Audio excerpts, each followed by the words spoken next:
Hello, boys and girls. Well, I hope you're ready for another assembly story. First of all, though, I'm not on top of a mountain telling it today. I'm in one of the classrooms. Do you know which one? Have a look.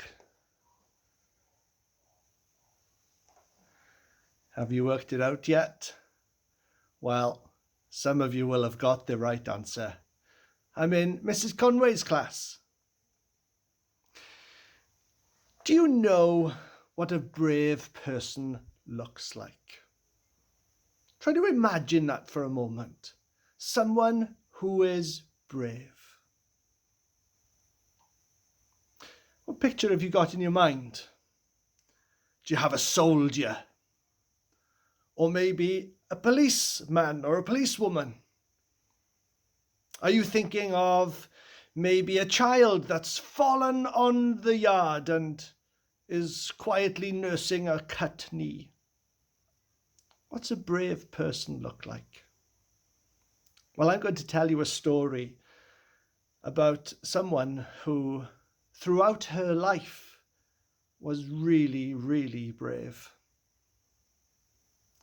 And when I read about her story, she was an old lady in her 80s, short, small. And you may not think, that's a brave person. But listen to part of her story and then think with me, is she brave?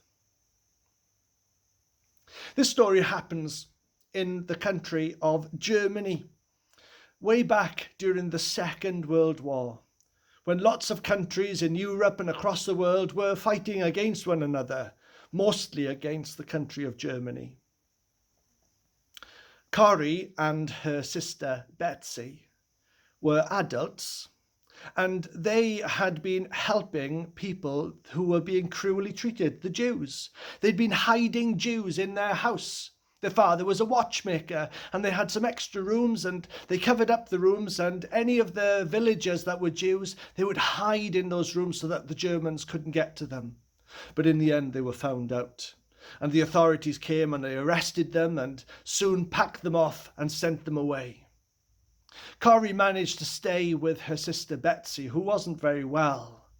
Eventually, they and lots of other ladies were taken to a train station. It was a terrible, terrible day. There, lined up on the tracks, were lots and lots of trains. Transport trains, not comfortable carriages that people would normally sit in. They slid open the doors, and the soldiers, they shouted at the women, "Get in there!" And the ladies had to get into the box carts, and they were crushed in tightly, over 80 women all together in that dark, cold, miserable place, knowing that they were in a lot of trouble. For 4 days they travelled like that, unable to stand up, unable to sit down properly, nowhere to go to the toilet, nothing to eat, until they arrived at a prison camp, a concentration camp, called Ravensbrück. The doors slid open again and light flooded into that dark space, but it wasn't welcome. They knew they were at a place that maybe they would never leave alive. The guards shouted and the dogs barked. The guns were pointed. And all the ladies slowly got out of the carts and were pushed and shoved towards the gates. When they got inside, they were taken to one of the buildings, a shower block.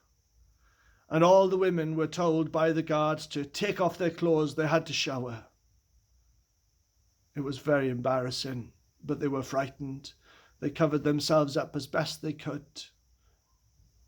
Now, underneath her clothes, Corrie had 2 very precious things that she wanted to keep: a Bible and also medicines for Betsy. How could she keep them without the guards knowing? She did what she knew she could only do. She prayed, "Oh God, please help." And then as she was being pushed towards where the showers were and where she had to get undressed, she noticed right in the corner there were some stacked benches. And whilst the guards weren't looking, she grabbed hold of the Bible and the medicines and she hid them in amongst the benches. She and Betsy and all the other women went under the showers, and when it was time to come out, she looked around again. Were the guards watching? No, now was her moment. She'd been given some new clothes, loose-fitting clothes. All the prisoners had the same. And she rushed over to the benches, grabbed the Bible, grabbed the medicine, and pushed them up underneath the clothes. But when she thought that she'd got away with it, she noticed that all of the women were now being told to leave the building. They had to go out through a door, and at the door there was a guard. And the guard was searching everyone thoroughly. She stood in line, thought, I'm never going to get away with it this time. They're bound to find the Bible and the medicines. These are just such loose, light clothes. They'll find them. I'll pray again. God heard me the first time. Maybe he'll answer my prayer this time. And as she watched the other women being searched, she offered up another prayer. God, please help that I might keep these things. Not for me. The medicines for Betsy, the Bible so that we can all enjoy it. She watched as the woman standing in front of the queue of her was searched ever so thoroughly. And Corrie knew she was next. But then something strange happened. The guard finished the woman in front, ignored Corrie completely, and started searching Betsy, who was behind. And Corrie just stepped forward and searched, still with the Bible and the medicines. They were taken to another building, and exactly the same thing happened the next time. But she and Betsy and all of the others eventually were taken to one of the big huts where all of the women had to stay together. Cabin 28, it was known as. And there, for the next few weeks and months, that's where she lived. Not that it was much of a life, hardly any food, cold, and they had to work hard. And the place was infested with fleas. They were everywhere, and soon enough everybody was scratching and itching, cursing the fleas. Although Corrie later on would come to thank them. Each day Corrie would take the Bible, and she and some of the other women would read it. They would quietly sing hymns, silently pray. Betsy, however, became more and more unwell. The medicines ran out. And eventually, sadly, Betsy died. This was such a sad time for Corrie. She would need to be brave again. Just a few days later, she was called for. "Corrie Ten Boon, report to the office," shouted a guard. Trembling, she made her way to the office, thinking that she'd been found out, that the guards knew that she had this Bible with her, and now she was going to be punished. Actually, the guards didn't know about the Bible at all. In fact, they wouldn't go anywhere near that cabin, outside only, never inside. And the reason? Well, everybody knew, the guards included, that there were fleas over that cabin completely. Nobody wanted to go in there unless they had to. The guards, most certainly, they didn't want to have fleas throughout their lovely uniforms. She stood in front of the captain of the camp, and he hardly looked at her, but he handed her a piece of paper. It said, "Free, released." She could hardly believe it. She was to be set free. And that day she left the camp. She had nothing to pack, but she left and she was free. Years later, she found out that it had been a mistake, and she'd been set free when she shouldn't have been. Just a few days later, all of the other women that were left in that camp were killed by the German soldiers. When Corrie found out, she prayed again. She said, God, you must have set me free for some reason. What shall I do with my life? And she decided that she would look after prisoners from other camps.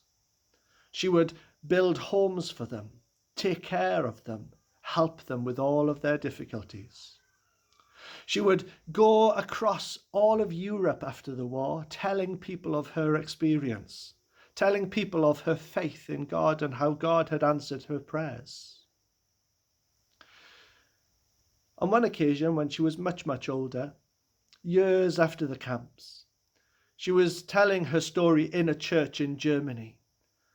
And everyone listened so well, and at the end of the service, everybody was walking past her. Many of them wanted to shake her hands and say thank you. And then, standing in front of her was a man whose face she immediately recognized. He held out his hand for her to shake. She knew him as one of the cruelest guards that had been at that prison camp. She remembered all of the things he did, the things that he said. He said to her,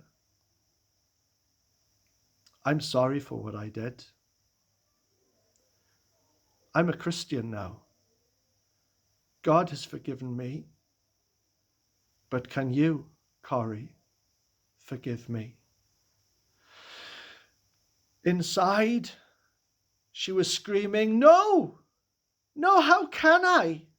What you did to me, to my sister, to my friends. How can I forgive you? And then she remembered that she was a Christian too, a follower of Jesus. And she remembered what had happened to Jesus on the cross.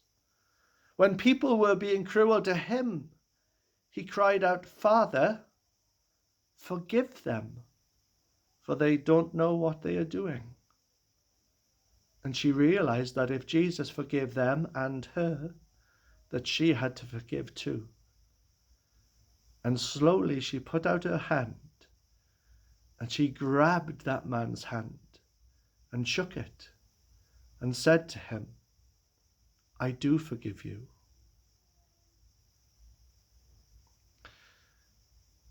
That's what I call brave. How brave was that, to forgive someone who had been ever so cruel to her? Boys and girls, she didn't have a uniform. She wasn't a soldier or a policewoman or a paramedic, but she was brave, really brave. Bravery takes all sorts of different forms. And in these difficult times, we have to be brave. We have to do things we don't want to do. We have to stay places we don't want to stay in. We can't go places where we want to go to. We have to be brave. Let me just tell you one verse from the Bible that must have helped Corrie to forgive. This is what Jesus said. Love your enemies and pray for those who persecute you, who are cruel to you. Boys and girls, I hope you enjoyed that story. It's sad, but it's got hope. Why that story today? Well, today is a day of commemoration, of remembering across the world. It's called Holocaust Memorial Day. The day when people from across the world remember what the German leadership did in the Second World War to the Jews. They tried to wipe them out from the face of the earth, to kill them all. But they didn't, because so many were brave. Thank you for listening.